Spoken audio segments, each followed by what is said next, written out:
You're in the right place for comfort on a wet and woolly night, you and Terry, but the wrong place for atmosphere as White Hart lungs respond to Glenn Hoddle's call to raise the roof here on the outside. Sadly for Hoddle, Les Ferdinand's sore head has not responded to rest, so Stefan Iversen starts a Tottenham match for the first time since August. Iversen partners Teddy Sheringham, who missed the first leg through suspension. Ledley King and Gus Poyet return following a weekend with their feet up in readiness for this. When Boudewijn Zenden tormented England in a Dutch shirt on this ground back in August, Chelsea fans thought they'd bought a world beater. They haven't seen all that much of him since, but he's preferred to Gianfranco Zola tonight. Zenden for Zola, the one change from the team that caned West Ham on Sunday. The Wizard is on the bench. Graham Lasso is still getting over the flu. Right, hide behind the sofa, you Spurs fans, while I remind the country how long it is since you last beat Chelsea. It was in the week of Nelson Mandela's release, the week that a toothless Mike Tyson lost his title to Buster Douglas in Tokyo. It was February 1990, and Tottenham's 89th minute winner over at Stamford Bridge was scored by Gary Lineker nearly 12 years ago. Not that he looks much older these days, and he can play better golf than any of us too. He's perfectly poised. Both of last year's finalists overturned first leg deficits in order to reach Cardiff. One of these two teams will head for Wales next month as favourites to win the Worthington Cup. Both teams can see the Devil and the Deep Blue Sea. They start the night stuck somewhere in between, and Ron Atkinson, the first goal of the night, will change a great deal. Yeah, massive. I mean, obviously, if Chelsea get it, then Tottenham have a mountain to climb. If Tottenham, on the other hand, if they nick one particularly early on, or it doesn't matter, any given stage, if they go to 1-0, you'll hear the roof lifted here, and that will set them right up. So it's the classic situation with the home team having to make the chaser. The pitch is soft, but it's survived the elements pretty well. It's a flat, fast surface.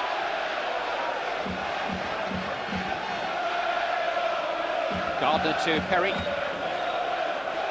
First touch for Neil Sullivan, who's reclaimed his place from Casey Keller since the first leg. Both sides showing 4 changes to their first leg lineups. On by Poyet. Tarico.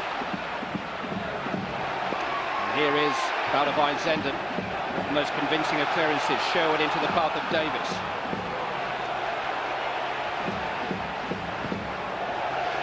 Zenden reached the ball first. Yeah, that's going to be important. How the two wide players for Chelsea, Mario Stanic and Zenden, how they double back, because Tottenham are the sort of team that like to spread the ball wide and get crosses in. Sheringham let it run, and here's Mauricio Tarico. Good save by Cudicini, but forced in by Stefan Iversen. A goal in less than 2 minutes. Game on. It's 2-2 on aggregate. It's a proper cup tie now, thanks to Stefan Iversen. Well, look at this for fair defending. They let Terry go in. It's a great save by Cudicini. Terry dwells on the ball in the second minute of a cup tie, semi-final, when it should be if he has to roof that. And Iversen, full marks for Iversen. He's wide awake, he gets a little snack, but Terry must have been sleeping. He must have still been in the dressing room there. 3 years ago, when Tottenham Hotspur reached the final of this competition, their winning goal in the semi-final against Wimbledon, the only goal of that semi-final, was scored by Stefan Iversen. And that was a lob over his current teammate, Neil Sullivan. He's beaten Carlo Cudicini here inside of 2 minutes, and Tottenham have their goal back. I think 2 things spring to mind from Chelsea's point of view. First of all, Tarico was allowed to run in unopposed. I mean, he is the wing-back. His job is to get forward. The space he had to run into was ample. And then, of course, the thing we're harking on now, Terry's basic elementary error. You don't fiddle when you're in the last third of the pitch, and now they're spreading it wide again. And it's Tarico who is stretching Chelsea again. Squeezed across in towards Iversen once more. Over Sheringham, Davies is there. Forced away by Malkia. But Chelsea are at 6s and 7s back there. Petit trying to calm things down. Can't link up with Gudjonsson. Stabbed by Gardner all the way back to Neil Sullivan.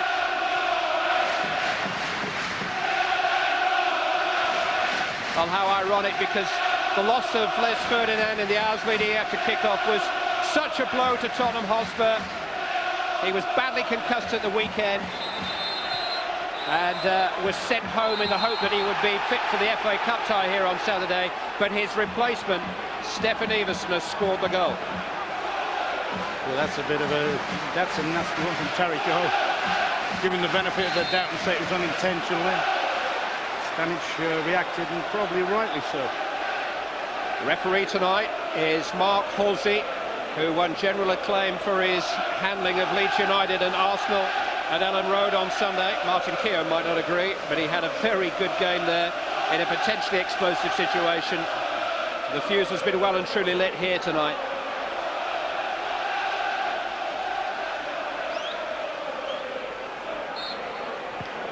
Melchiot's free kick is wasted.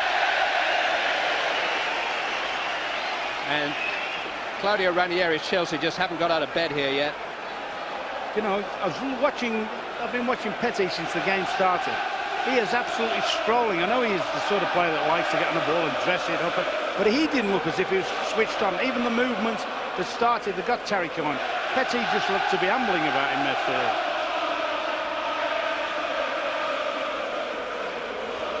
That's the strength of the wind down there. The other thing we were talking before the game, we wondered how what sort of attitude Chelsea would adopt, whether they'd just stay in behind the ball and stay deep and try and frustrate Spurs. Obviously now with what's happened, they've got to come out and try and do a fair amount of counter-attacking. The away goal that Les Ferdinand scored at Stamford Bridge could count double at the end of the night, but only at the very end. Crosses from Davies, Iversen is there again, turn away by Stanic. Clive, if Chelsea don't switch on quickly, let's just see this little spin. That's a good ball because he can motor. Just a bit heavy for him. If Chelsea don't get switched on quickly, particularly in midfield and even at the back, they can find themselves out the game before they started, because Tottenham are flying at them, particularly in wide. The wide area, Simon Davies there got round and lobbed one in. There it is again. But look at that. If you're in doubt in there in your own box, you clear the thing. Away goals are not a factor until after extra time has been played in this particular competition, so we needn't worry about that for a couple of hours.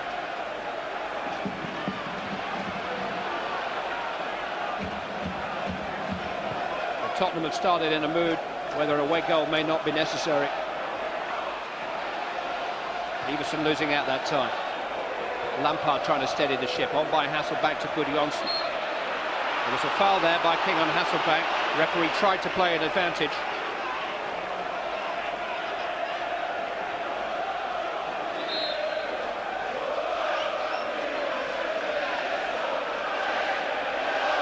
William Gallas playing as a conventional left back. Ida Gudjonsson. Here's Manu Petit in towards Gallas, who's very pacey, but Chris Perry read it well. You know, I wonder whether Ranieri, remember in the second half at Stamford Bridge, he switched it round and tried to mirror the way Tottenham were playing. Looking at him now, with Zenden and Stanic in wide areas, having to deal with the wing-backs, it means that Petty and Lampard are very, very much outnumbered in the middle of the field. Well, he's never frightened to make a change or 10, the Chelsea manager. Tell you what, he wouldn't have thought he'd have to make one as early as this in the game. You would have thought in the second leg semi-final like this, everybody be, if you like, over-anxious and be kicking balls anywhere in defence. He's not one to stand idly by if things aren't going right, and they are not going at all right for Chelsea. Zenden.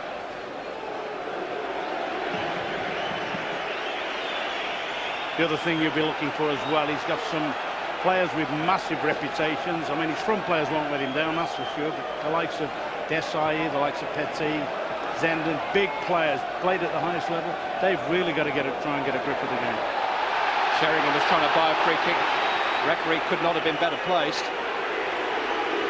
Here's Hasselbank. Looking to run young Anthony Gardner. There is a corner kick. And that's the beauty as far as Chelsea are concerned. They've got two front players, one good Johnson that can hold it up and bring people into play and do a trick. And they've got Hasselbank who can isolate people, get at people, and that's a good forcing run. Pace camp here for Chelsea. Something to go on from. Desai is forward, so too is Mario Melchiot, so too is John Terry. Referee just having a quiet word with Darren Anderton over something that he said. Petit takes in towards Terry. Forced away very bravely by Iversen, the goal scorer. Sheringham quickly out there. Strongly out there. Zenden felt that. He was motoring there, Teddy Sheringham. Marcel Desai wasn't too impressed with the challenge. Nothing wrong with that. It's just you don't expect Teddy to make those sort of challenges. All those kind of sprints. Or if that had been a quality fullback, you'd have said, well done, son. Perhaps Teddy's got a future in the next 3 years as a defender. Tottenham lost 2 of the 3 matches that he missed through suspension, Sheringham. But he's rested up quite a bit during the 2.5-week break during the ban.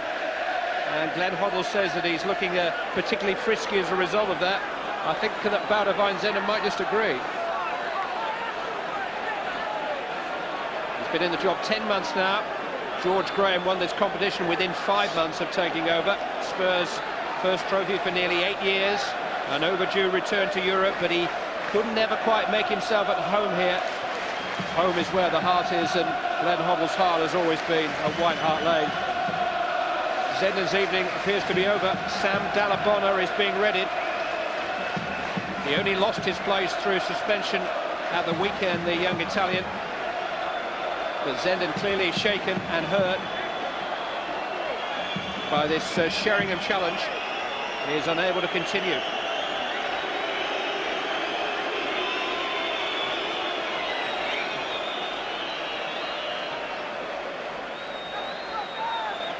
So the 20-year-old Sam Dallabona, who's been a regular in the team during the last couple of months, largely as a result of Manu Petit's injury problems, and who is still being strongly linked with a return to Italy. A link that Chelsea resist all the time. Is on. Starting on the right. It's like Mario Stanic has gone over into Zenden's position on the left. There's Gallas, here is Stanic.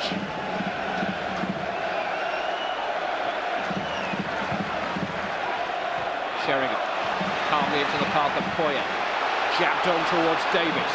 Cross comes Terry. Manages to block Davies' run, and the free kick goes Chelsea's way.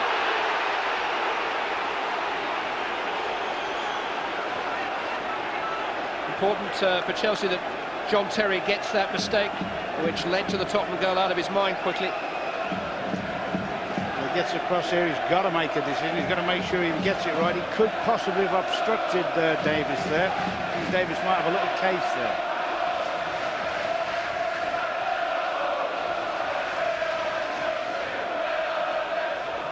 Terry, who made all manner of headlines in the build-up to the first leg. The case continues. Sheringham very cleverly into the path of Sherwood. He's already pulling the Tottenham strings, the Tottenham captain. Here's Tariko, who set up the goal. Gardner offering him an option on the outside. Gardner can stay forward for the corner kick. Ledley King will join him. It's not quite a siege, but Chelsea are under pressure.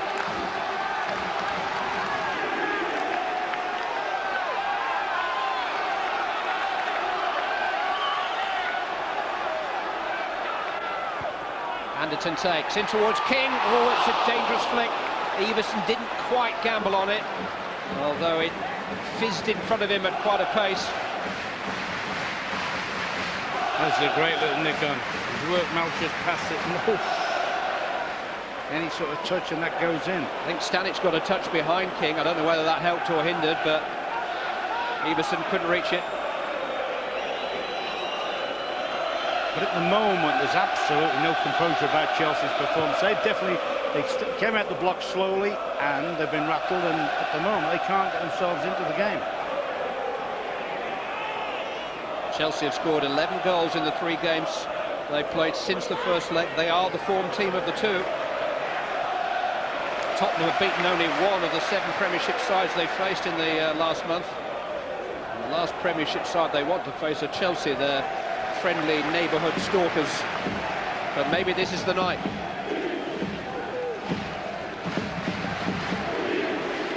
Just watching Dalabona here, you know, Sam Dalabona, he goes in narrow against Anderson, and it leaves Terry Coden acres of room out here. This could be an ideal switch now with Terry. He come back in for Anderson.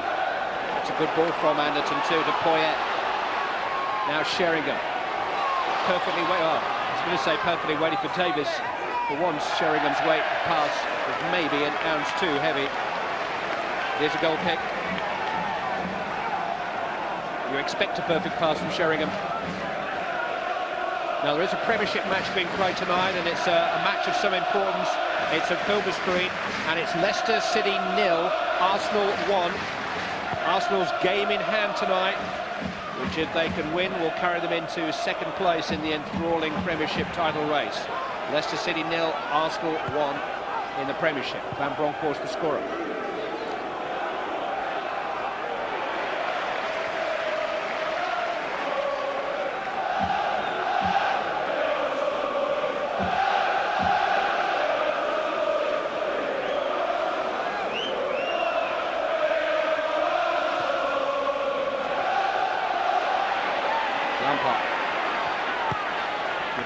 To Melchior.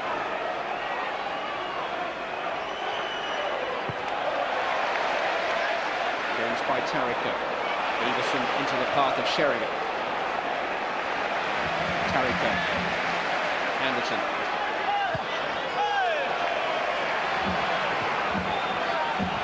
'30th game of Darren Anderson's season for Tottenham. His average over the last 6 seasons, 20 games a season.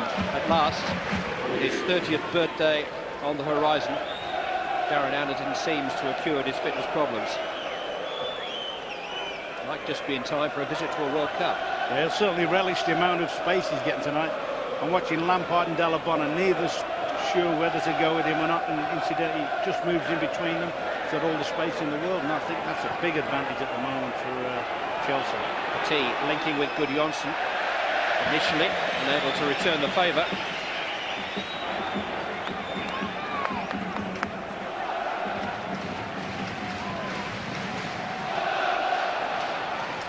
Stefan Iversen, who gave Tottenham the lead inside 2 minutes. Chelsea have since lost Boudewijn Zenden with a badly gashed right leg to be replaced by Sam Dalabona. It has not been the start that they had planned.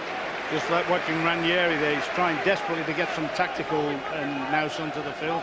And I get the impression he's trying to tell Dalabona to go in narrow, try and look after Anderson, which from Spurs' point of view means they can get Tariko pretty comfortably.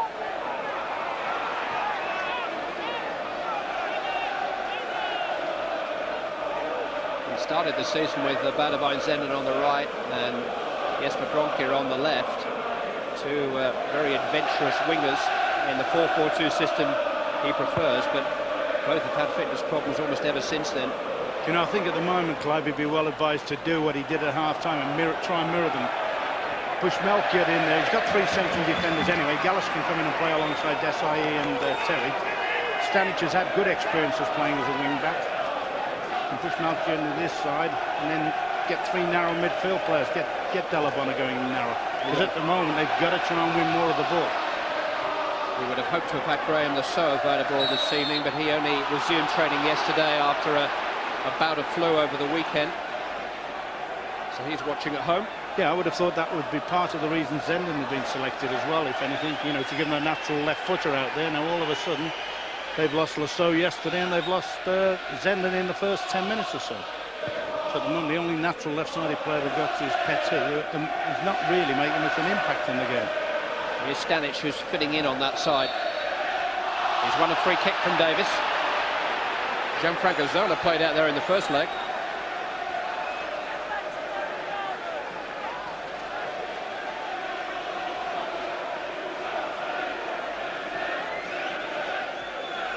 Hasselbank, the ace goal scorer, always goes out to take the set pieces. The big men are in the Tottenham box.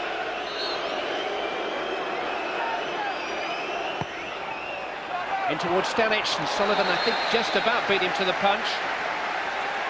Referee moved in quickly to award a free kick against Stanic.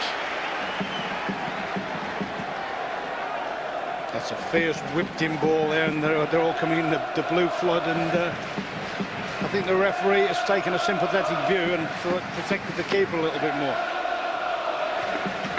It was a collision as much as anything, wasn't it?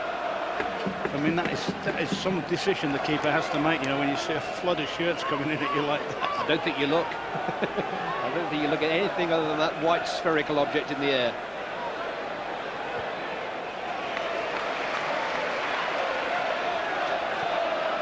Gardner to Anderton. On to Tariko.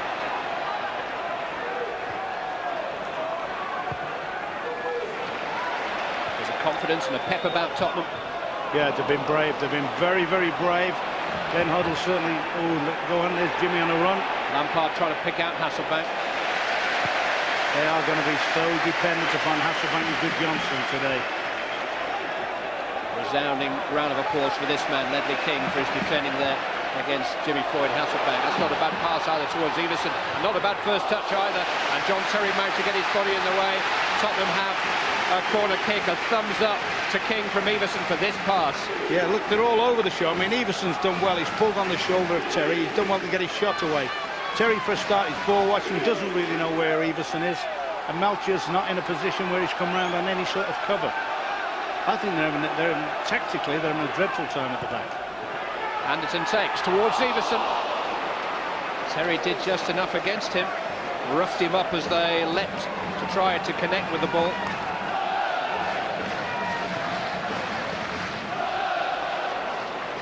Desai eased Poyet out of the way.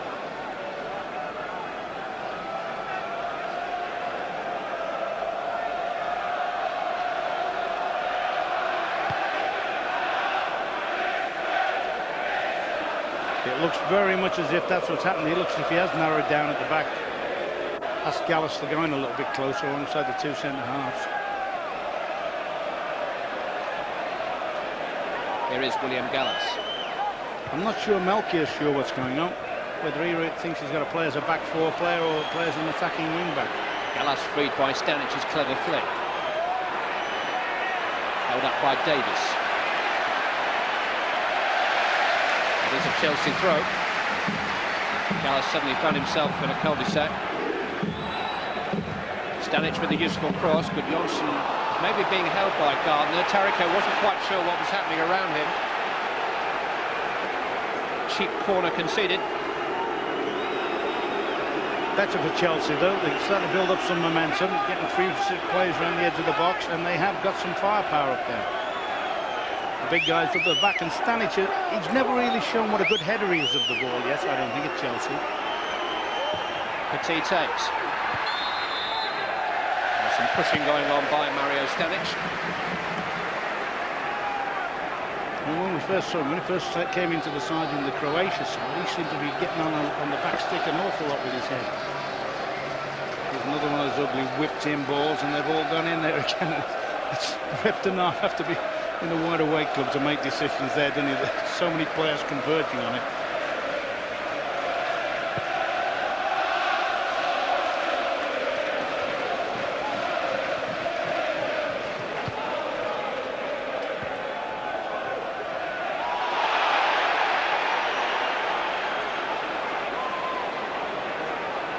Gardner, Tariko,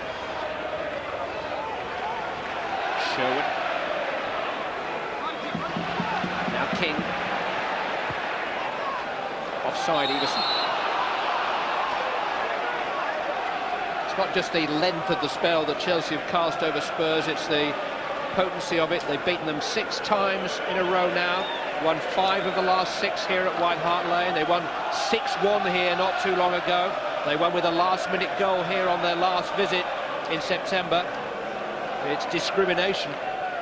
Name one other thing that Chelsea do consistently other than beat Tottenham. And maybe that run is coming to an end. and maybe the most important match that the two have played against each other in that 12-year run. Free kick though to Chelsea.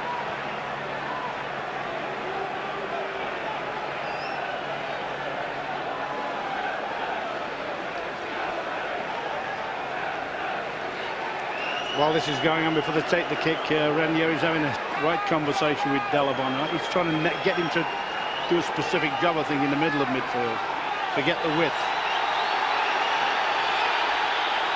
He has admitted that he still speaks some Italian and Spanish on the sidelines. He said it helps confuse the opposing manager. It was Italian to Italian there, the conversation. Hasselbank very animated, Lampard standing over the ball. Johnson is in the wall. It's hit by Hasselbank, but Tariko was very quickly upon him. He was having all sorts of frustrations before the kick, Jimmy Hasselbank, and I think what he wanted, Desai to come out and get in front of Tariko, who was pressing the ball. I think he's trying to protect that so he couldn't get at the ball. Very animated, Jimmy, which he normally is. Well, you don't need a penny for his thoughts. Davies at the near post, Petit keeping it alive, Sherwood turning it away, Davies trying to help out. Both teams looking dangerous from set pieces. Just thinking it's ironic, isn't it, the Tottenham side, sorry, the Chelsea side, with all their foreign influence, and yet the way they're grinding back into the game is with high, fast crosses and loading bags of bodies in there. Desai has stayed forward here. Melchiot launches towards Stanic, who jumped up at Sherwood, hooked away by Gardner, back in by Petit. Tariko couldn't quite cut it out. Didn't touch the ball. It is a Tottenham throw. Manu Petit played an hour against West Ham on Sunday, the latest in a number of comebacks from minor injury problems since signing for Chelsea. Snappy passing from Tottenham, not for the first time tonight. Anderton.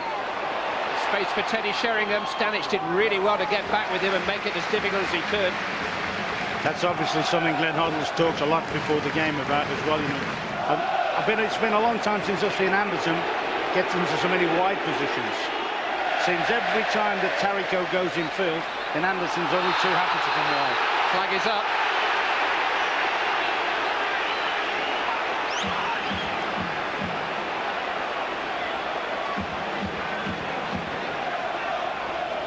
It's not quite a perfect night for Tottenham. Latest score from Filbert Street, Leicester City 0, Arsenal 2. Arsenal unbeaten on their travels in the Premiership this season. 2 up through Giovanni Van Bronckhorst and Thierry Henry. Leicester City 0, Arsenal 2 in the Premiership. Gallas in towards Hasselbank. Good defending by Gardner, who stuck to him. Corner's been given. Yeah, he's looked impressive when he's come out from the back, Gallas. Good pace, as you said. Gets it to their post. Hasselbank, like all good strikers, tries to get there. Full marks of the kid defending. He's made sure he can't get a strike on goal. Just caught for the first Hasselbank goal in the first leg. But he's a rapidly maturing young man. Certainly rapidly growing young man. That's towards Desai, and he just couldn't quite improvise. It bounced up to him.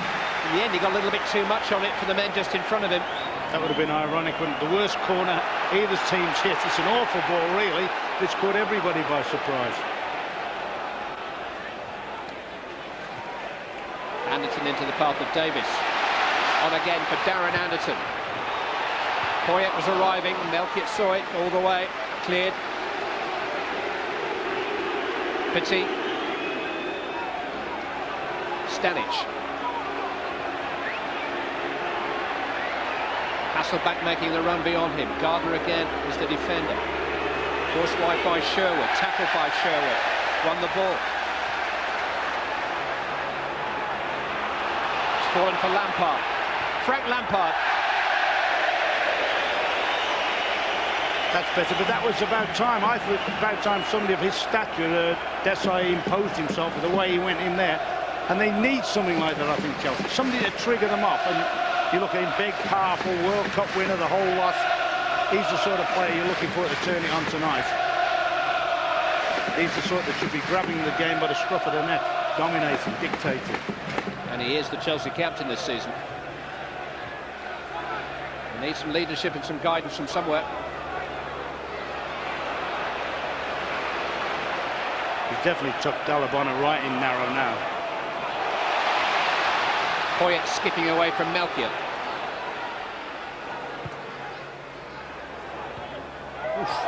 Stanic back towards his goalkeeper. Well, when I said that Chelsea fans hadn't seen the best of him in the air, I didn't mean that one.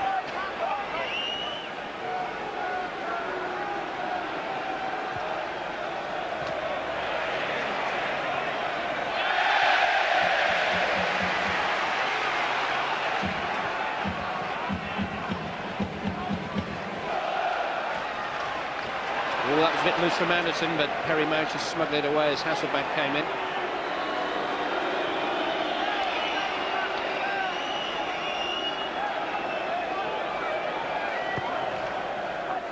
Tottenham's goal scored by Stefan Iversen in the 2nd minute. Levelled the aggregate score up in this semi-final at 2-2.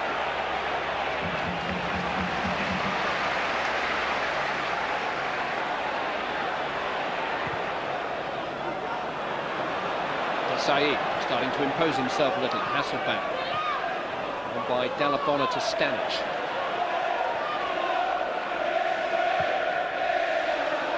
Lifted over Gardner towards Gudjonsson, but Gardner caught up very quickly, and he is a very, very tall young man, 6'5".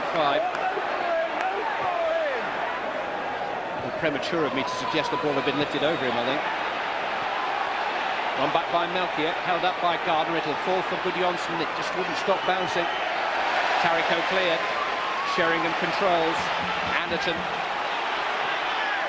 On to Iversen. Touch just a tad heavy. Tackle just a tad late from Tarico.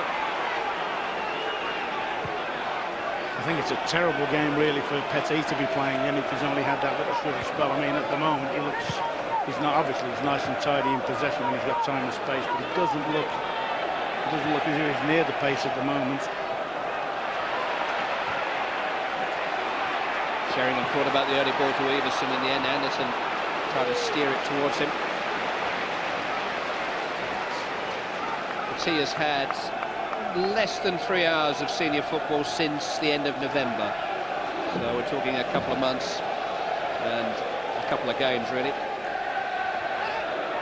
And there'll be a little ring rusty if nothing else. And it's not the easiest game to come into. I mean, it's played at a frantic pace. They're frenetic at the moment. Obviously, you would assume that will sort of quieten down a little bit after an hour's play, but at the moment, can he get himself into the game and start making a real contribution? Lampard to Petit. Into the path of Gudjonsson. King caught up with him. Didn't dispossess him. Still eyed Gudjonsson. Wouldn't fall for Lampard. Poyet and Davies trying to smuggle it away. Sheringham though to Anderton. Up to Iversen. Good challenge by Gallas that time.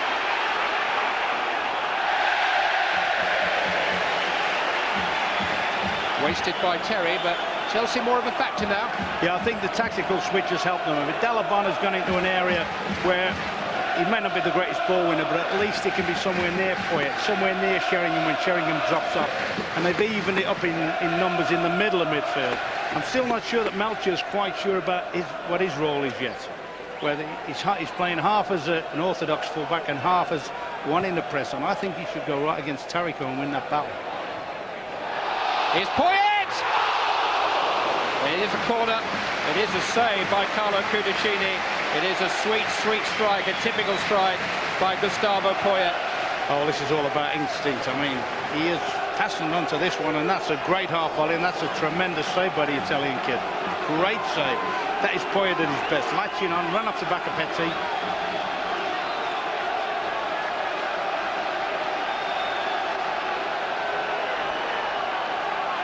More problems for Cudicini via Anderton's corner. In towards Sheringham. It's hit by Sherwood!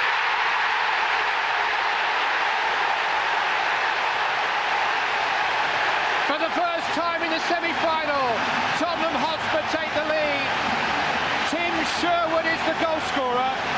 It's the Sheringham corner, but the scorer is Sherwood. But Sheringham still had his contribution, didn't he? He makes the dominant. Watch him block the... I'm just trying to see which player he blocks off. He makes sure he can't get at Sherwood. Sherwood is still a magnificent strike. I mean, he's the lad for me that got Tottenham into the game in the first leg and give them some place to go from. And what a strike that is. Tim Sherwood's first goal since November of last season, well over a year, has given Tottenham a 3-2 aggregate advantage. They're 2 up on the night. Poyet, Gudjohnsen, very nearly an instant riposte from Ida Gudjohnsen, but White Hart Lane still shaking with the excitement of the Tim Sherwood goal. This is a great effort. Hasselbank's not too happy. He thinks he could have just threaded it by the outside of him, but when he hits this, you're not too sure that's not going to wrestle in the back of the net.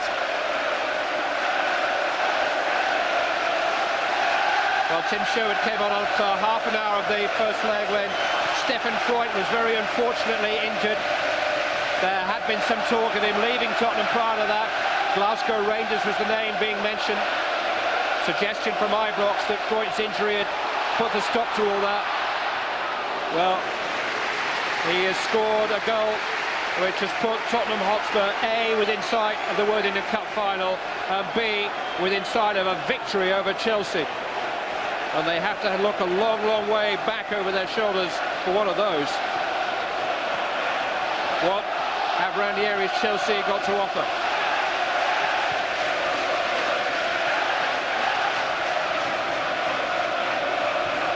Two stunning goals. The first stunning for its timing inside of 2 minutes. The second stunning for its velocity from Tim Sherwood after 33 minutes. Iversen. Header away is by John Terry. Just thinking as well, what was it, 15 seconds after that shot of Poyet? It was almost a carbon copy of it. Full marks to Tottenham. I think they've gone out with a terrific attitude. They've been positive. They've played in a very adventurous manner, and it looks as if they're trying to put Chelsea out of sight now. I don't think there'll be a question of them just sitting on that now and waiting. Davies with a throw. Stanic with a header. Took it away from Sherwood, who was setting his sights again. Back on the ball, Tim Sherwood.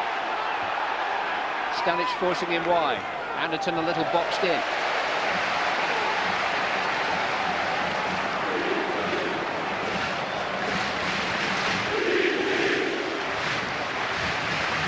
Davies winding up a long one. Poyet is there, it came off a Chelsea head, but ironic just at the moment when you felt that Chelsea were beginning to get some kind of a foothold in the match after a very shaky start. They're hanging on again here. Yeah, I mean, free kick. I mean, you're right, Clive, but they were getting a lot of pressure play, free kicks, corners, and they've got one here again. But you've never felt, for me, I think that from the word go, I think Tottenham have absolutely bossed the midfield completely. You know, I look along the 5 that they're employing in there, Tottenham, everyone is bang at it. We're talking about bang. Yeah. 72 miles an hour. Jimmy Floyd Hasselbank's first leg free kick was measured at. They think it's the fastest shot they've ever measured on the Prozone machine. It was from this kind of run, a couple of shuffling steps. Maybe a little further out this time. You think he'll lay it off? I think you've got as much chance of getting a pass from him here as any of his teammates have. It's Hasselbank, it's straight at the wall. He'll have another go. Sheringham was there. Dalabona in towards Gudjohnsen. Stanic is there too, but Stanic has been penalised and Tottenham get relief. That's right.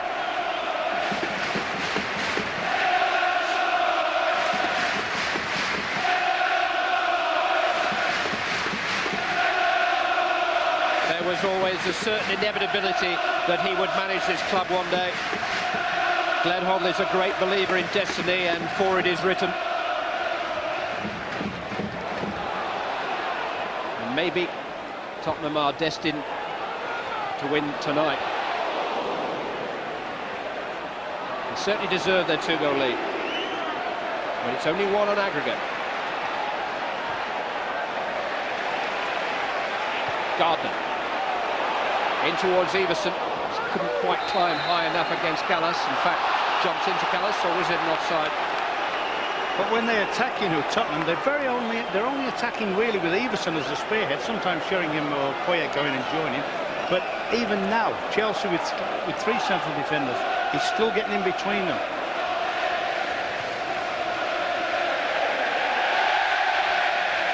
Desai with a very, very loose pass.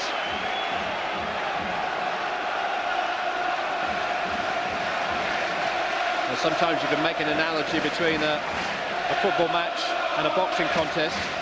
It's a boxing contest rather than a fight launch. And at this moment, I think Chelsea could do with a bell for the end of the round just to clear their heads and sort themselves out. They've got about 6 minutes to go to the interval. Although here's Petit looking for Hasselbank. Cross comes Perry. Yeah, he's in a cleft stick with Petit, I think, because he's nowhere near the pace of the game. But when he has got time and space, he makes nice little contributions. But at the moment, they're getting overrun in that zone. I just wonder whether he should be looking at something like Melchior going in there and giving it some physical presence, and getting Albert Ferreira on as a right wing back. But, you know, with the possibility, and at the moment it's still a possibility of extra time, still got to be careful about how he juggles his subs, having already lost Sandra.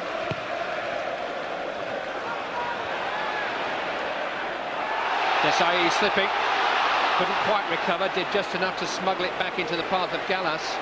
Chelsea defending under pressure though. Oh, Sherwood got a touch which almost carried it into Hasselbank's path. Perry was there. Tarico now to Sherwood. Sheringham inviting Tim Sherwood to go on. You mentioned about Sheringham having the little break and being full of life and that, but Sherwood, who's been missed most of the season, I'll tell you what, he's taking over from where he left off at Stamford Bridge.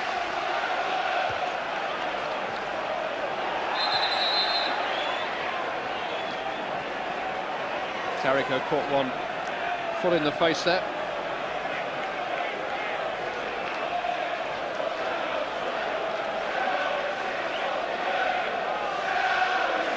Quite sure what it was that caught him in the face.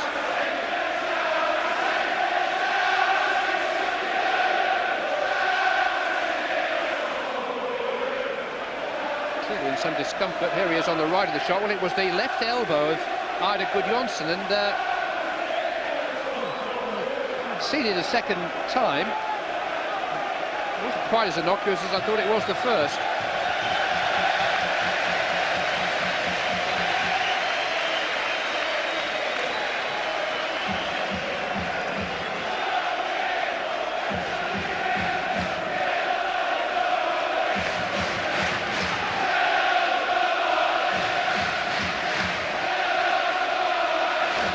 You know, that sportsmanship of passing the ball when when there's been an injury, but giving back to the opposition.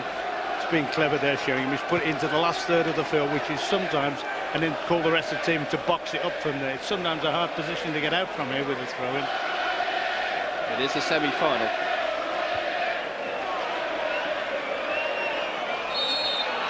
Poyet had his arm over Lampard there.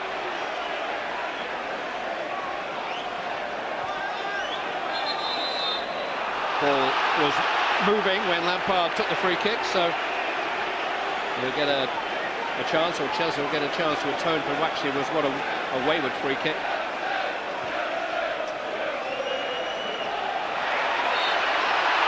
Foul by Gardner on Hasselbank.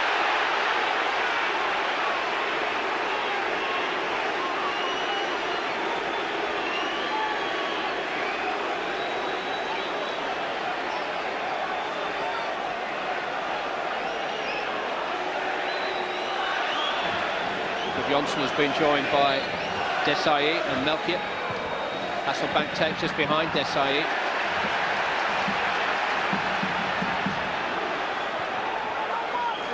Gallas is the last man. The team making himself available. Mario Melchior.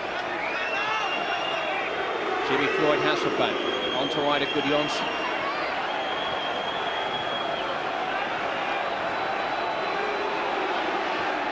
T probing to the left now via Dalabona, and Terry popping up on that side. Headed away by Gardner. Held up well by Iversen.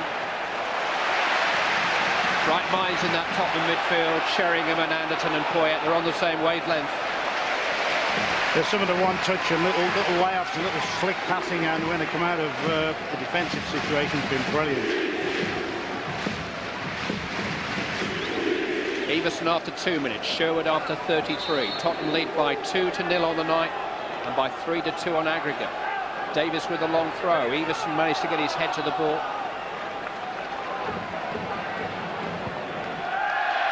Kudicini slipping but getting a lot of length. Sherwood up above Gudjonsson. Playing with a great appetite for the game tonight, Tim Sherwood. Teddy Sheringham playing with a great intelligence for the game. It's just a board game for him. He just plots his way round the field. Great strategist. You make the runs, I'll find you, son. He's particularly good, isn't he, when people can read him and can play this in a similar vein. And when he's surrounded tonight by 4 or 5 decent passes of the ball, decent 1- and 2-touch passes. King. Turned away by Gallas, on by Gudjonsson. I think that's the other concession that he's made tonight to Glenn Hoddle, you know. Oh, will they learn the lesson? He trusted his goalkeeper. I think he frightened his goalkeeper more than anything, and Kudicini, with the greatest respect to your World Cup winners' medal, sir, just get rid.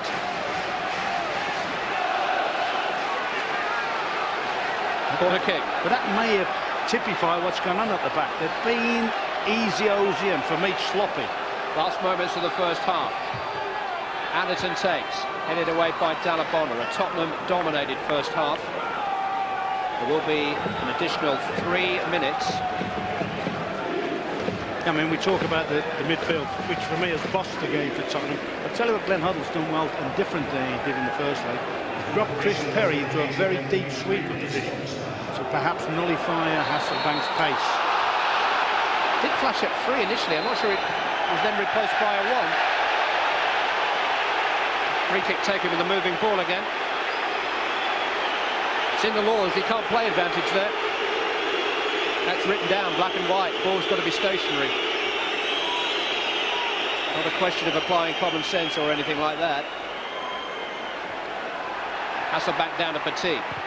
Cleared by Perry. Gallas. Davies to Sherwood. Tottenham have passed the ball much better than Chelsea, much better. I think there's been a different tempo about the passing as well. And Chelsea have sort of rolled the ball, whereas Tottenham have zipped it. Tell you what, they've done well. The three at the back have done well. I worried about them a little bit tonight. I wonder whether they might be a bit suspect, the three, but they've stood their ground. They've got off the front foot and competed for everything. Right again by Gardner, filling in for the cup-tied Dean Richards. Dalabona. Melchior. Ran into Sherwood though. Terry's header forward. This is Hasselbank. And now Petit. Blocked by Perry. Gardner tries to clear. Hasselbank wins it back. Free kick given for Hasselbank's challenge on Tariko. But you talk about defending. I mean, we're watching a world-class defender at one end, Desai, do you know this? But this, to me, is what defending's about. When he comes in on the volley there. Well, that's a bit late on where Chris Perry went and charged the shot down from Petit.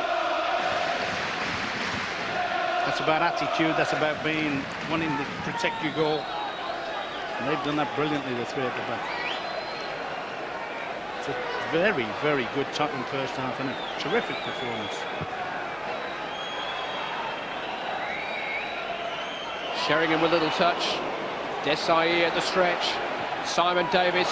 Teddy Sheringham. Pulled back to Gus Poyet. Headed in against John Terry. Goal kick is the final verdict. Could have been a lot worse that for Chelsea. That could almost have been bedtime. Sheringham does brilliant there. Poyet does what he does well, attacks the near post, gets through the central defenders. And Terry, whether it's by luck or design or what, manages to keep it out.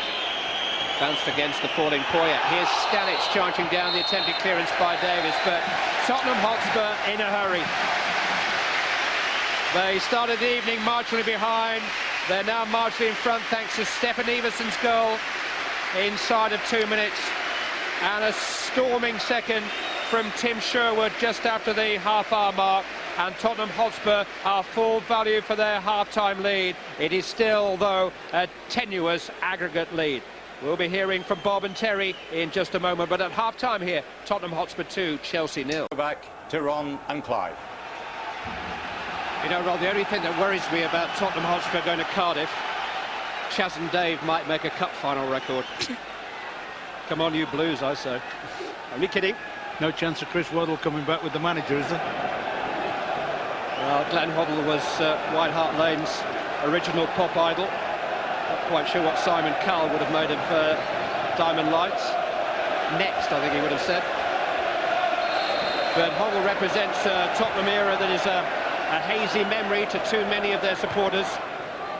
It's 1990 since they finished amongst the top 6 English league clubs. They've played just 4 games in Europe during the last 10 years. And when you think who's worn that white shirt in that time, Lineker, Gascoigne, Klinsmann, Ginola, it's a lost decade, really. And that's why Hoddle's back. But Chelsea are not out of this yet. Gudjonsson. Gallas. Stanic. Tarico with the challenge. Gianfranco Zola is still available from the Chelsea substitutes bench this evening. A week on from his wonder goal. And unless things improve quickly for Chelsea, you cannot imagine them continuing much longer without him.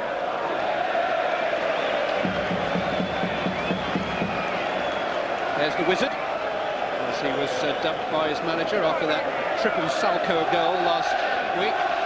Not much bigger than Harry Potter. Capable of things that us mere models are not.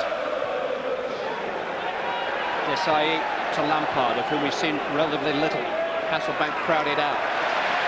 Anderton, of whom we've seen a lot. Sheringham. Sherwood, who's been outstanding. Flag is up.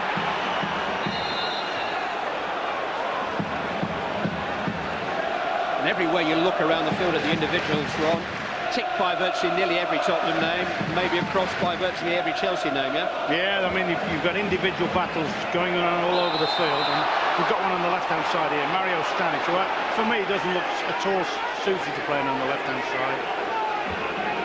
Maybe a bit unfortunate there to go in the book, but still, against young Davies, and Davies is giving him a hell of a competition, and that's going on all over the field. The 3 kids at the back are giving the, if you like, the more experienced Chelsea 3. They're giving them a lesson how to defend and how to get your tackles in. It is Gus Poyt's 5th yellow card of the season, which will mean a suspension, but will not affect his chances of playing in the final, should Tottenham reach it. We'll miss our home match in the Premiership against Leicester City here next month. Petit straight against Lampard.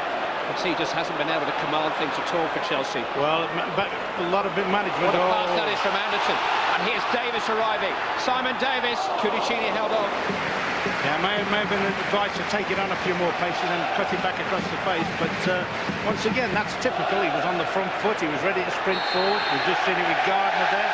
And everywhere you look, you know, Clive, you go first. And it's always a white shirt that's first.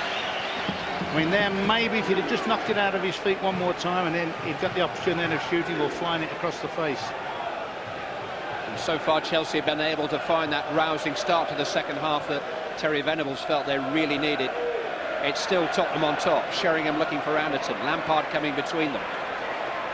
Anderton wouldn't let it go. I think he's got Ranieri's got to make a decision now, I think. I know you can say, all right, they're only a goal and it only takes a second to score a goal. But somehow or other, you think he's got to try and get some energy into his midfield. Hasselbank.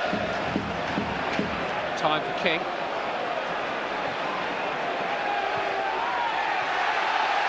Leicester City have got a goal back against Arsenal in that Premiership match at Filbert Street. Muzzy Izzet has reduced the Arsenal lead. Leicester City 1, Arsenal 2. They're playing in the second half there too. A little bit ahead of us tonight.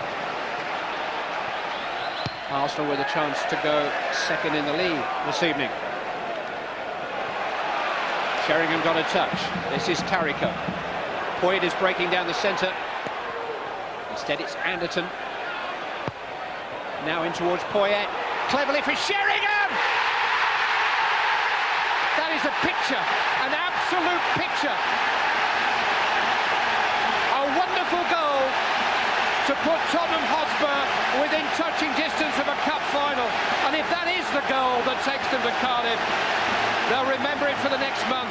It just gets better and better. The build-up was terrific. The layoff was absolutely superb. And I've got to tell you, somehow or other you knew. When Sheringham shaped on that, you felt that wasn't going anywhere else. Keeper's desperately unlucky again. He gets across, gets a touch, but the power of the shot just takes his fingers away. But the whole movement, the little interplay between Tariko and Anderton was superb. The ball into the box from Anderton, terrific. The chest control of Poyet, fabulous. Just if you're a Tottenham connection, it just gets better and better. Well, Sheringham's actually got 8 games without scoring for Tottenham, but set up brilliantly there. He gave the move the finish it deserved, and Tottenham the kind of lead they've deserved on the night. They've got 2 clear goals now on Chelsea on aggregate. And Chelsea's most famous pensioner less than amused.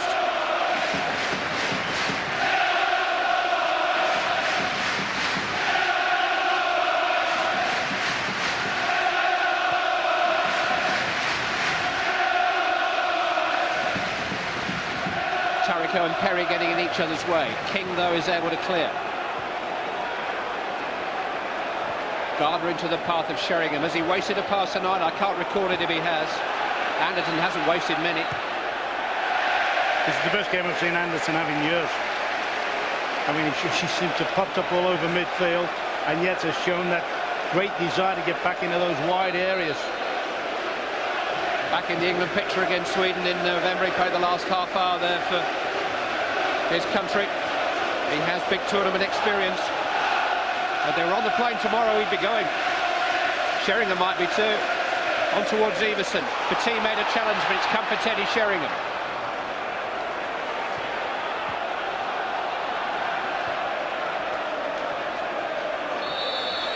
Chelsea just trying to get started somehow. Gudjohnsen and Hasselbank have been starved of any decent service this evening.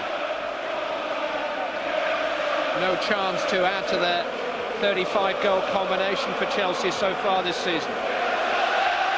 One flashing drive from Gudjohnsen in the first half. Petit in towards Hasselbank. Sullivan with some very decisive goalkeeping.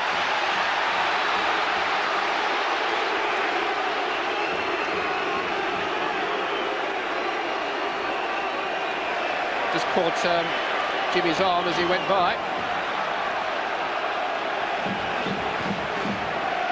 Sure he didn't tear the material on the shirt with his stud.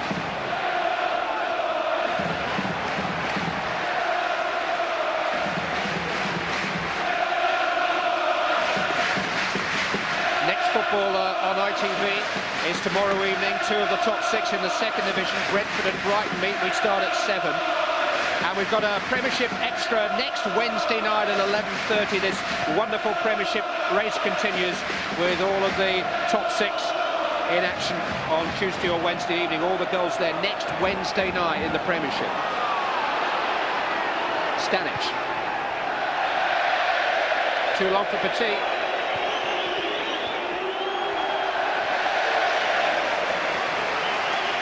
Yeah, acres of space.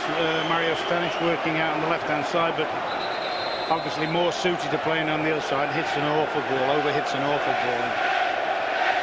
Well, he can't imagine that this is the same team that he put out against the likes of West Ham and Norwich in recent days.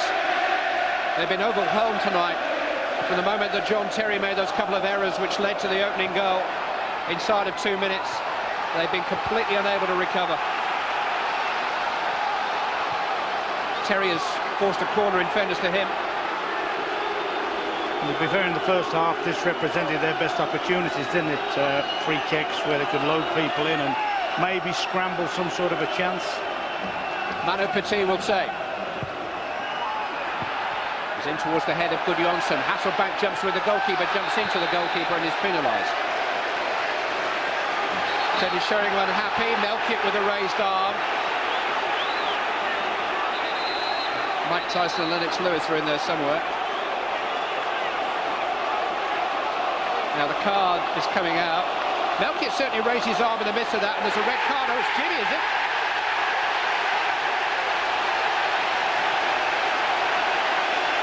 I think it's Hasselbank who's going.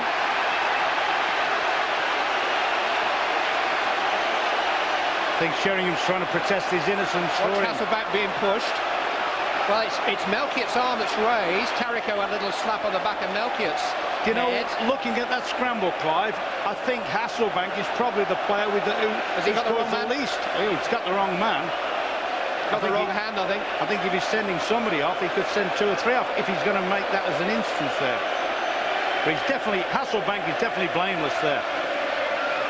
I mean, he could not possibly consider the challenge on the keeper initially was enough.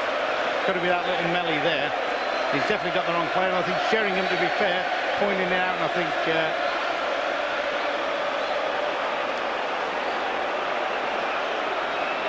well, there's always a huge bubble coming out of Jimmy Floyd Hasselbank's head.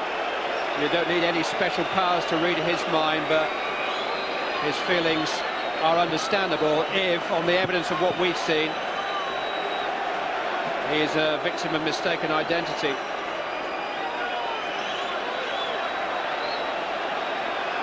Eddie Sheringham is going to be cautioned too.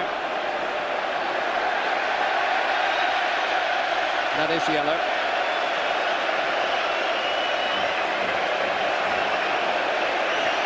For what it's worth, Hasselbank straight red would probably miss the fine even if Chelsea reached it. Surely he'd get that rescinded, would he not? If he's been sent off for allegedly striking somebody, he's got no case to it. I mean, he just simply hasn't done it. You just cannot see if Hasselbank's done anything there which would land him in the kind of trouble that he's now found. I think Mario Melchior owes him one, big time.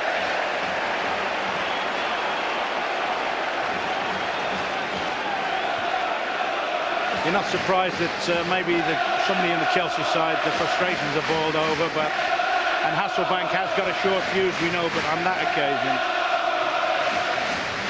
it's been very wrong. Well, the team desperate for a goal might just have been able to cover for the loss of a defender, but whether they can find the goals they need now, the 2 goals they need in Jimmy Floyd Hasselbank's absence, is another matter altogether. I mean, just the thought, and I can't believe that he sent him off for the initial challenge, did he? On the keeper. Could not have been that, could it? Could only have been that he thought that he'd struck at Sheringham there.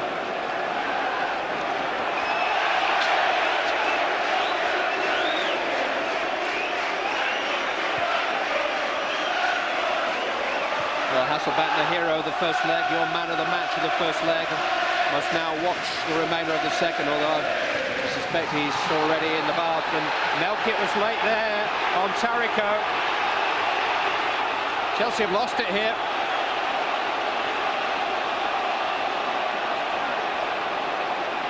He had a kick after the ball had gone at Tariko as he slid through. I think Dave Bryan, the assistant on the far side, will probably have had a good view, and Mark Horsey is just consulting him. You know, I'm not in favour of those replays or whatever, television evidence or whatever, but when you think about the situation there that arose with Hasselbank, maybe there is a course for them in that sort of scenario. Well, Melkit's going to get a card here. I think he keeps his yellow in that book. He had such a good game at Ellen Road on Sunday. He's handled things well tonight, but I do think he's made an error of identification there, Mark Halsey, and ironic now it's Melchior who gets the yellow card. Well, He was standing behind Sheringham. He saw the hand come up.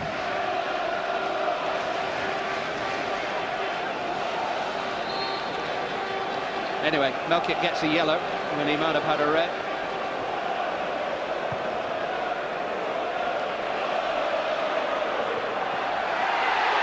All of which has almost diverted our attention away from how well Tottenham Hotspur have played here to score 3 times through Iversen, Sherwood and Sheringham, and take this semi-final by the scruff of the neck and leave Chelsea requiring 2 goals in a little over half an hour to get back into it. Here's Gudjonsson.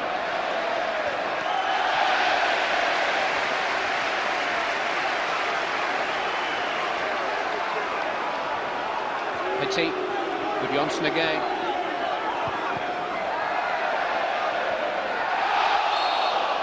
Was a handball. Well, Chelsea can't win the game now, can they? Tottenham could only lose it by getting nervous, careless or casual. You just, sometimes the team goes down to 10 men and it raises them, they have a spark. And certainly Chelsea need a spark, but it doesn't seem as if it's going to come at all now. It is asking an awful lot of Zola. He is the man they turn to now in this situation, and surely they must.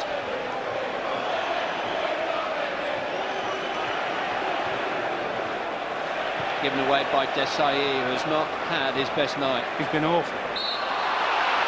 The 2 most, if you like, the 2 most medalled players they've got, Desai and Petit, have had absolutely little or no contribution in the game at all. And that must be soul-destroying if you're somebody like Ranieri, because those are the sort of players in a match like this you'd expect to hang your hat on.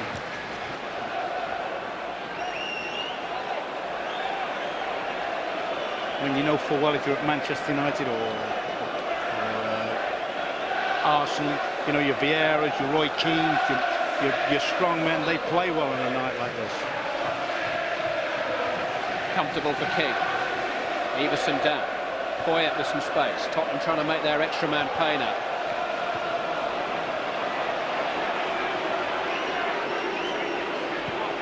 Dalabona into the path of Stanic. Showed too much of it to Ledley King.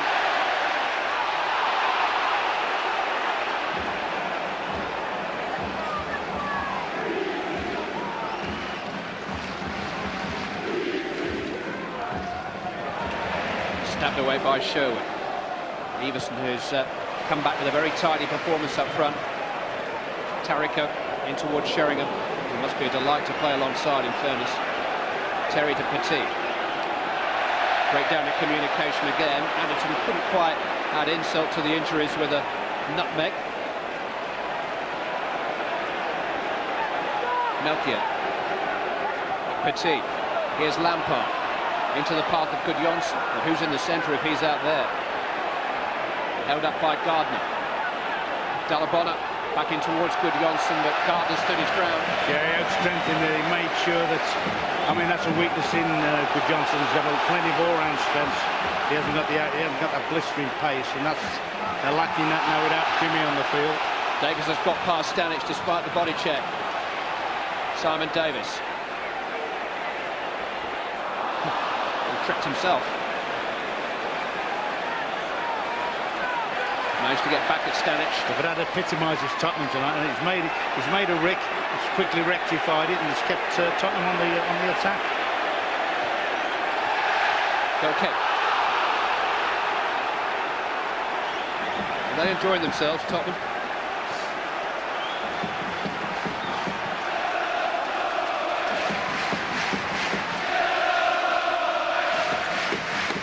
Their last win over Chelsea was in February 1990.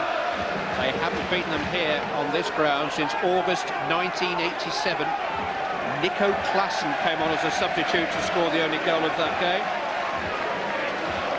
Clemens played, Goff played, Ardiles played, Metcalf, Waddle, Clive Allen, and David Pleat was the Tottenham manager the last time Chelsea lost here.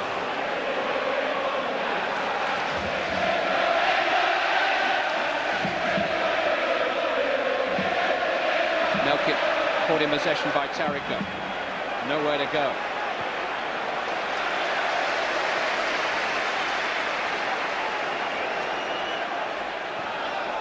Chelsea are preparing a substitute. It's not Gianfranco Zola, though. It's Mikel Forssell, the young Finn. I can see that. I think he's entitled to bring. I think he must. I'll be horse now. I think he's got to bring Emmanuel Petit off. Give some energy in there at least. We understand from Gary Newborn down there that it is Petit who's coming off. Davies to Poyet. On goes Davies. Just lofted over the head of Stefan Iversen by Simon Davies, a young man who knows his way to Cardiff, a Welsh international. I tell you what, he knows his way into that last third of the field as well, and he does gallop when he gets the opportunity. He actually hails from Haverfordwest, which is about as close to Cardiff as London is in West Wales.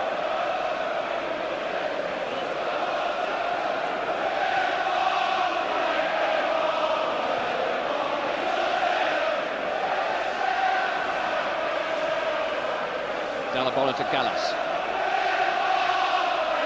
Cut out by Davies. Anderton miscontrolled. Error by Darren Anderton. Mark that down. Might just be the first of the night. Here comes the change. Manu Petit, who, so the story goes, had talks with Tottenham Hotspur back in 1997 and used the expenses that they gave him for a taxi to go down to Highbury, where he spent the next 3 years. You can't get a taxi in one of these things. Mikel Forssell, who has scored from the bench in his last 3 matches, comes on as Petit's replacement.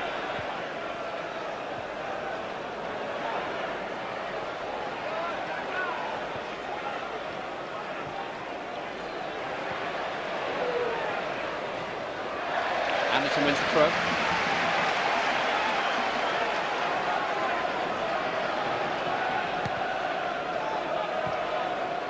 Sheringham. Again, such a precise pass to Davies. And what's that for a cross to Poyet? Well, Melkett made a challenge, which made it difficult for Poyet, and then went down. Wouldn't he love to notch one tonight, Poyet? But he has been very influential in at least 2 of the goals. This is a great shot that forced the corner that Tim Shue put them in the lead. And then that little chest control for Teddy's goal recently. Iversen after 2 minutes equalised the aggregate score. Sherwood after 33 minutes with a thunderous volley edged them in front. The back heel there from Forssell looking for Gudjonsson. And Teddy Sheringham after 50 minutes with another glorious goal. It's given Tottenham that clear daylight between them and Chelsea now on aggregate. 4-2 is the overall score in the semi-final.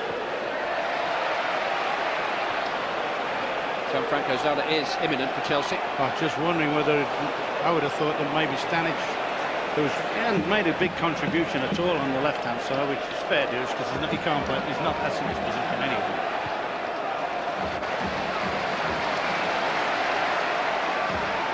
Tottenham have had stars all over the field. They haven't had anybody that's less than, if you're marking less than 8 out of 10 on it. I think they've all had superb games.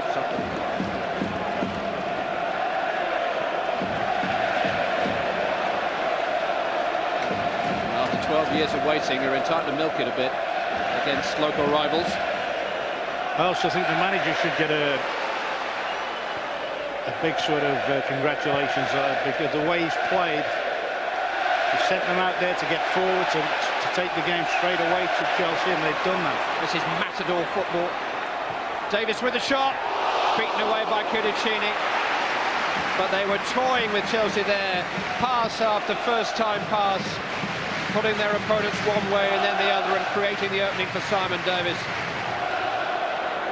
Lampard. Dalabona. Gudjonsson trying to protect the ball.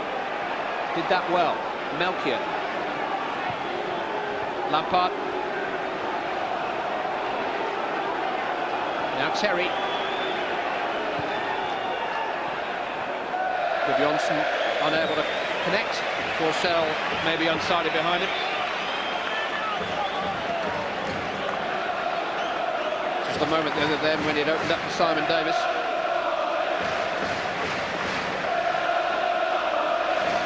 Well, Gianfranco Zola is going to have about 20 minutes to work a miracle. Miracles he can do, but he may need a little bit more time than that. It's how Chelsea are going to get him the ball in the first place. And interesting that Mario Melchior is the player being fingered to come off. But here's Stanic, and he needed a good tackle from Davies, catching up.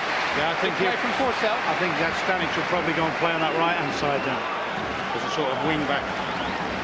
He's played there for Croatia from time to time. He looks far better suited to play on that side of the field. And just in time for a corner. Here comes Gianfranco Zola in place of Mario Melchior. Irony that he eventually leaves us maybe 15 minutes after he should have done.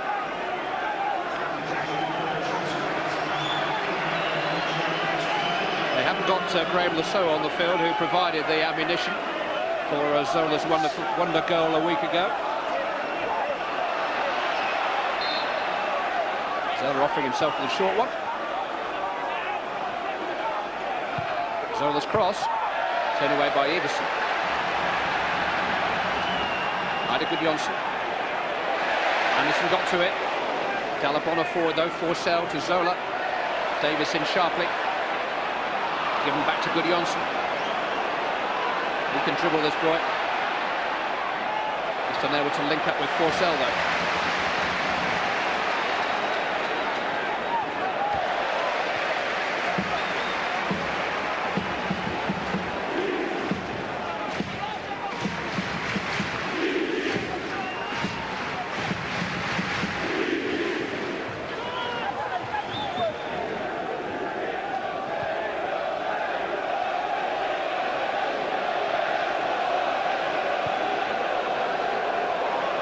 Anderton again.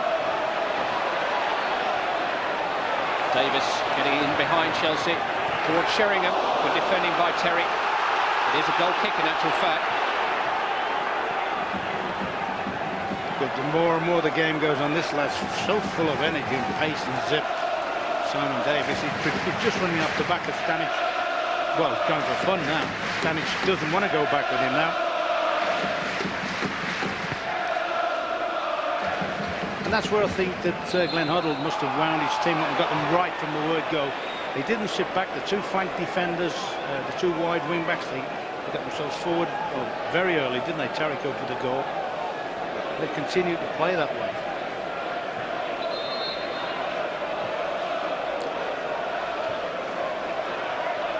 Zola getting on the ball.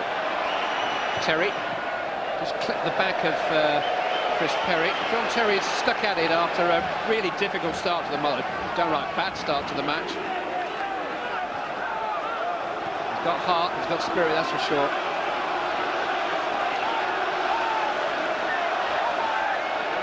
Desai forward. Zola to take. Sullivan to take.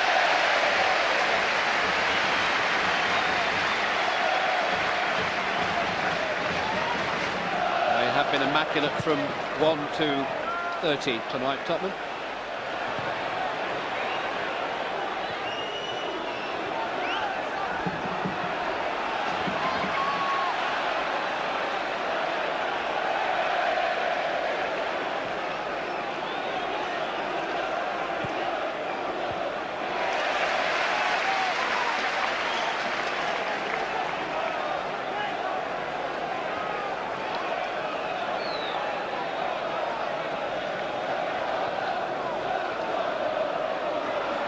Forssell, held up by Perry.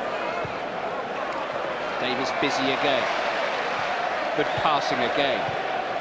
Dalabona getting a challenge on Iversen. Here comes Terry. Chelsea showing a little bit more resistance in the last 5 minutes. This is Dalabona. Now Good Johnson. Charged down by Perry. Bounced back against Good Johnson. It is a goal kick.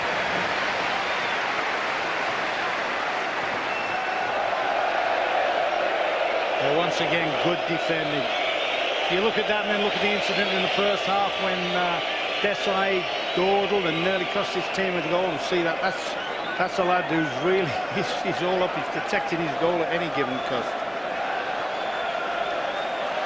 They ain't going past. Later score from the Premiership. It's now Leicester City 1, Arsenal 3.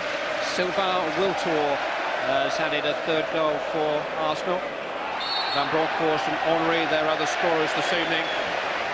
And Arsenal are heading for second spot with their game in hand, a point behind Manchester United in the Premiership table.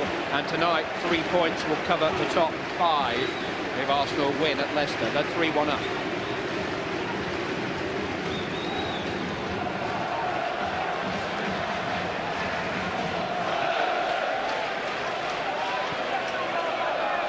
Anderton. In towards Iversen. Got it well.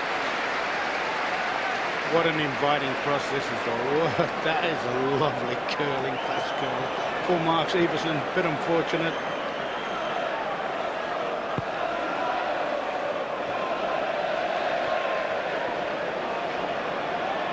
You're wondering where Les Ferdinand is. He's watching at home, having sustained a nasty head injury on the weekend from which he hasn't fully recovered. Still feeling a little bit groggy. He was sent home. But don't worry, Les, this is really happening. Tottenham are 3 up. They are on course for the final. Sheringham. Iversen. Now Anderton. Davies in acres of space. Simon Davies. It's 4.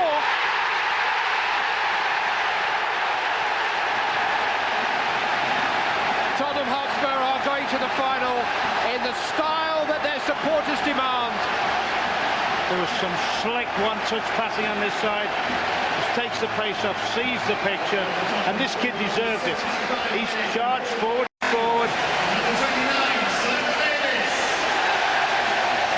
Maybe the keeper should have covered that near post, but anybody deserves it. Simon Davies does. He played terrific particularly in the second half. But some smashing passing. They used the extra man brilliantly, changed the picture, got it out the other side.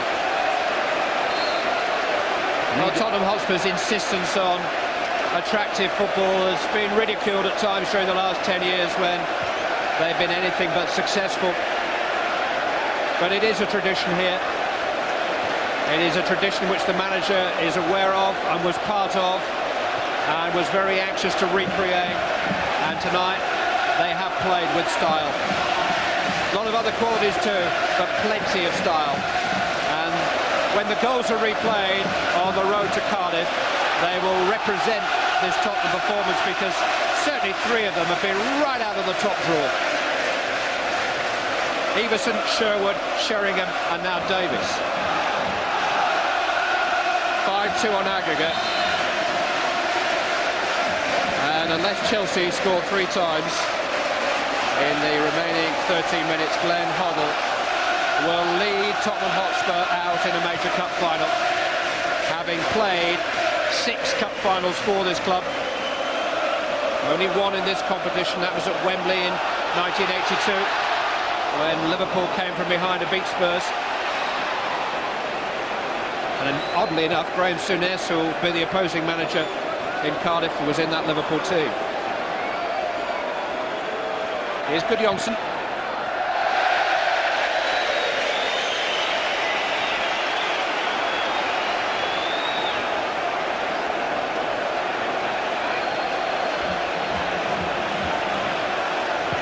Souness, whose football education began here at White Hart Lane, or his English education anyway.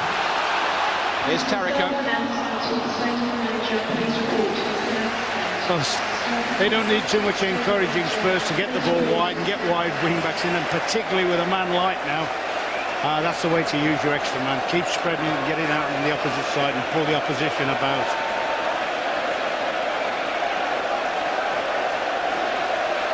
He hasn't thrown the title towel in just yet. Chelsea do have an FA Cup tie at home to West Ham, who they beat soundly last weekend, coming up next weekend. But their Worthington Cup adventure is all but over.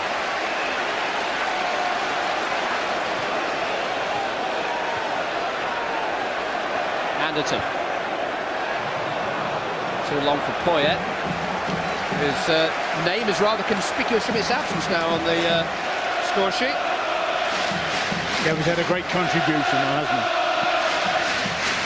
He's charged forward when Sheringham's pulled wide or Iversen's pulled wide. He's at every given chance he's gone between the strikers. Chelsea fans heading for home.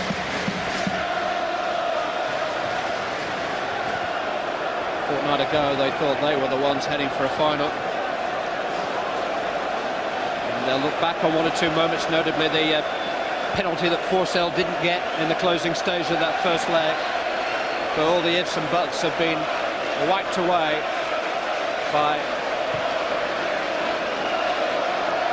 the sheer conviction of Tottenham Hotspur tonight. They have taken their opponents apart.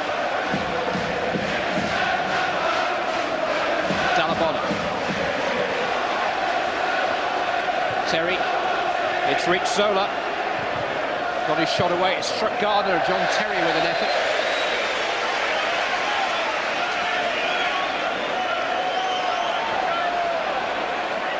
Anderton meeting Stanic, it's fallen for Poyet, he's found Sheringham, Iversen is free behind him.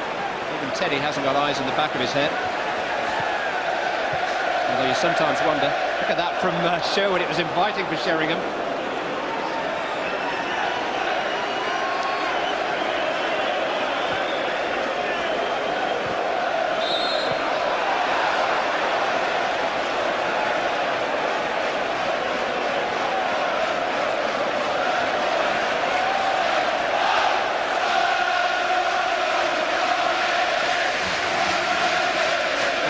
To adapt the old song, Spurs are not on their way to Wembley this time. And Ozzy Ardil isn't around.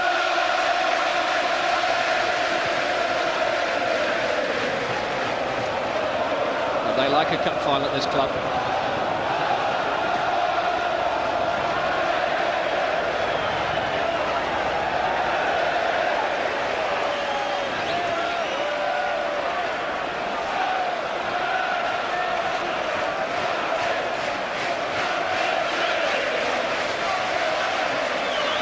Well, they put 6 past Bolton here in the quarter-final. Admittedly, a half-strength Bolton Wanderers team.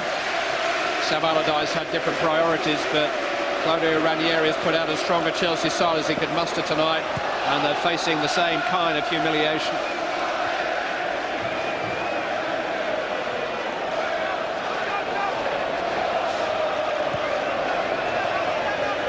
Bolton Wanderers are Tottenham's opponents in the 4th round of the FA Cup here on Saturday. Sherwood pulling back Forssell. Talabona.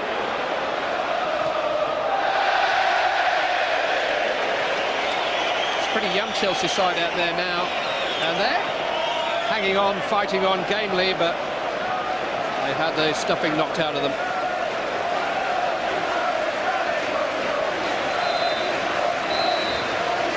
Terrific 4th goal this.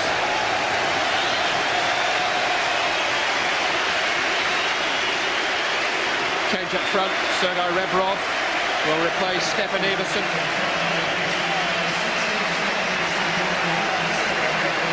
And Oyvind Leonarsen will come on for Gustavo Poyet.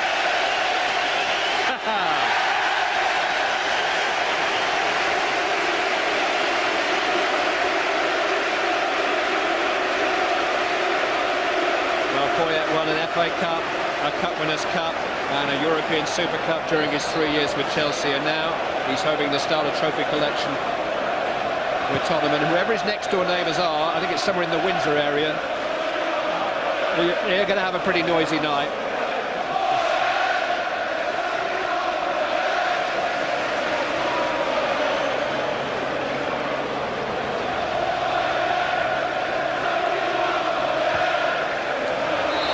Offside.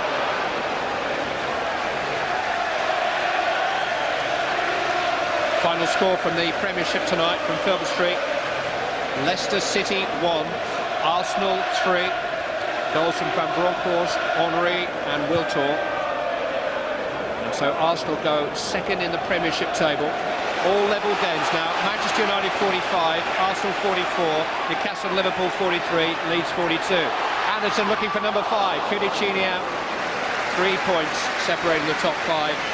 And another round of Premiership games to come next midweek. A week tonight. You can see the highlights on ITV1.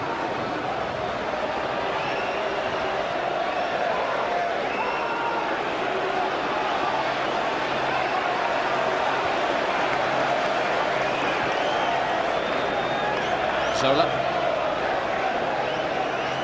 Tackled by Leonardson, stabbed away by Sherwood.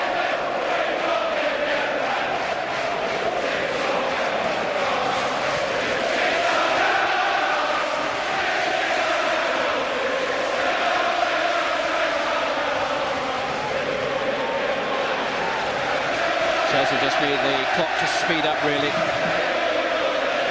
Their hopes of saving the night all but disappeared.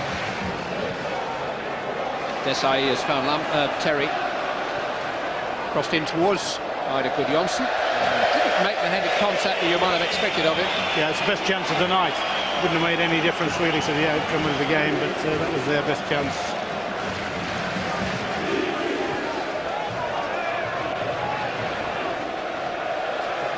Tariko. Gardner. Sherwood. Space for Davies. That's another good cross. Kudicini got a hand to it. You forget that Tottenham are missing Stephen Carr through injury down this side, one of their outstanding players. He's back in training. You should probably guess that. I mean, let's see Anderson pick them off here. Sheringham. Space for Leonardson. It's Rebrov! Tottenham Hotspur 5, Chelsea 0. The spell has been broken. The curse has been lifted. Tottenham have beaten Chelsea extravagantly on their way to the final. Just a suggestion that Leonardson may just have been offside, but he makes up the ground there. Defender slips, Rebrov gets in, tucks it away tidy, and it's pitiful now. They're just toying with them now. Yeah, just saying there that the wing backs have been brilliant, Tariko and young Simon Davies, and you're right. If Carr was fit, if Ziege was fit, would they be in the team? Ben Thatcher. Aye. Rebrov jumping into Desai, which wasn't a particularly wise thing to do, because Rebrov's the one who's down, but the man who's up is that man, Glenn Hoddle.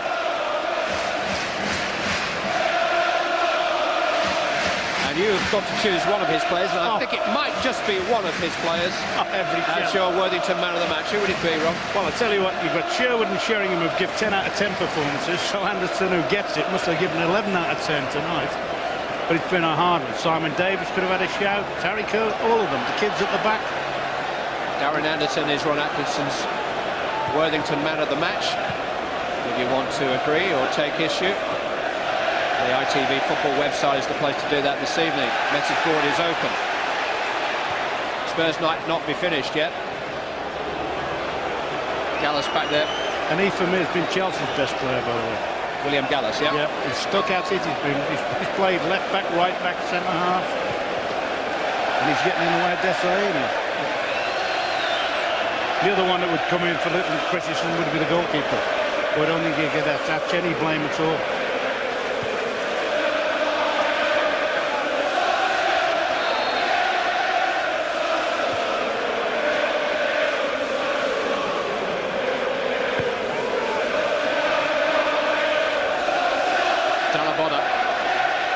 Forssell trying to turn, away by Perry. The Spurs marching on to the mass choirs of their supporters who've waited a long, long time for a night like this against Chelsea.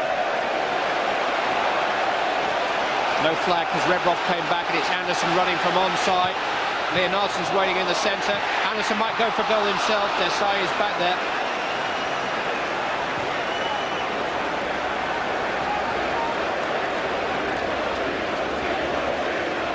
Chelsea almost out of their misery. Forssell. Terrific shot. Oh, that's a fabulous goal. Michael Forssell maintaining this remarkable record of having scored from the substitutes bench in each of his last 4 matches. And just underlining what a talent he is.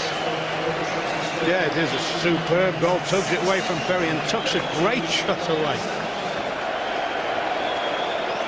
Great pity the rest of his teammates' performances don't match up to that sort of quality.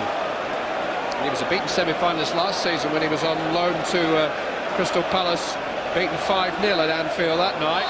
Well, it's 5-1 now.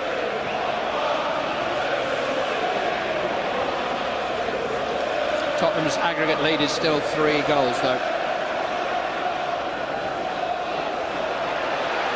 Stanic, he can't beat Leonardson to it. It's Øyvind Leonardson round Kudicini. Tottenham looking for a big finish. Leonardson hit against Desai. That's the time he should have passed. It was a bit awkward. He did right. He couldn't get his shot away in the first time doing round Kudicini. We had a great little chance then to lay it into, I think it was Sherwood's path. There'll be 4 added minutes at the end of the match. This is Ida Gudjonsson. Trying to slip it through to Forssell again. He's going to score again, is he? No, Sullivan just reached it and Gardner was able to clear. There is a flag up anyway.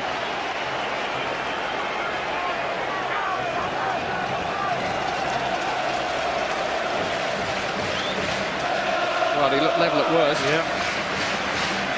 Good goalkeeping, though. Good Johnson and Forssell have stuck at it in these last few minutes. Enjoyed each other's company, the 2 Northlanders, the Finn and the Icelandic, nogging the North Country. But they're the ones who are enjoying it. They've got some very public and vocal supporters, Tottenham, and have a bit of radio airtime to themselves. I'm sure we'll be hearing from them in the next 24 hours.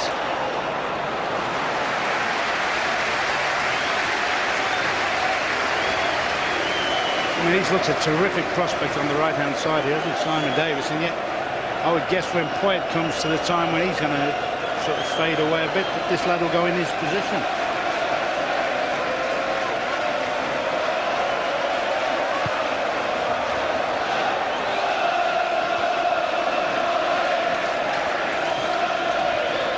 Davies, who's 22, into the path of Anderson.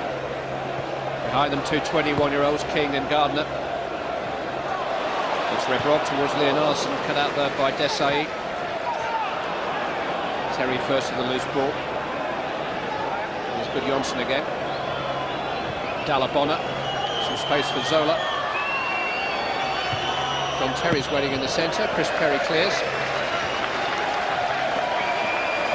So the 2 minutes of added time to play.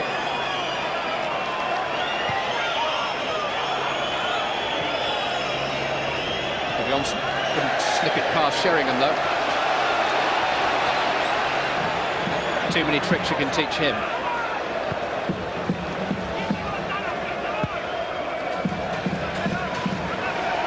So who wins the final then, Ron?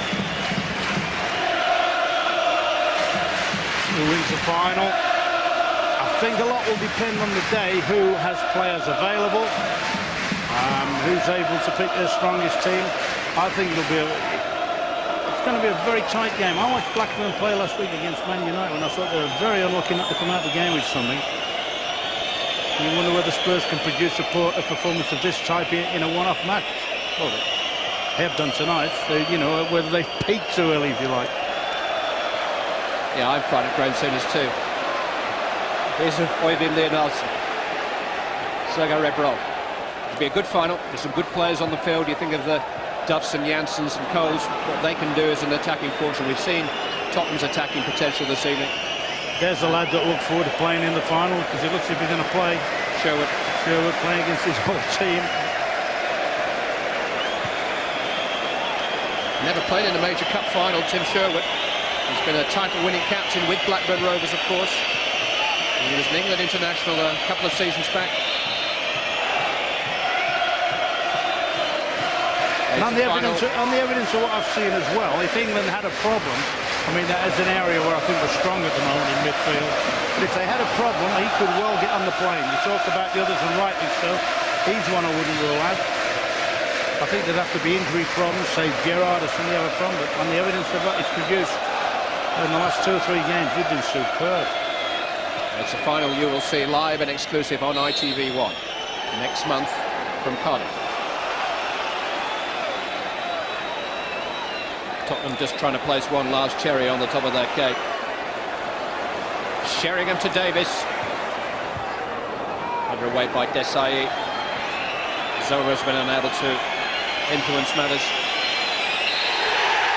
Glory, glory, Tottenham Hotspur. It has been a glory, glory night for Glenn Hoddle. The club that loves a cup final is going to another in the hands of a cup final hero from their glorious past. Glenn Hoddle's homecoming may be cause for a party next month. What a time to end their interminable wait for a victory against Chelsea. After 11 years and 347 days, Spurs win the biggest match between the two in that time by a big, big margin. 5 goals to 1. A trophy they've won as recently as 1999. That proved to be a day out at Wembley in an era of uncertainty for the club. Next month, Tottenham will hope to start a brand new era. But a ground that has witnessed just 2 European games in a decade is tonight full of people with plans to travel. Spurs are on their way to Cardiff. Hoddle's going to do it again. And how they've done it tonight. More to come from Bob and Terry. But there is the stark news that Tottenham are going to the final in the grand manner. 5-1.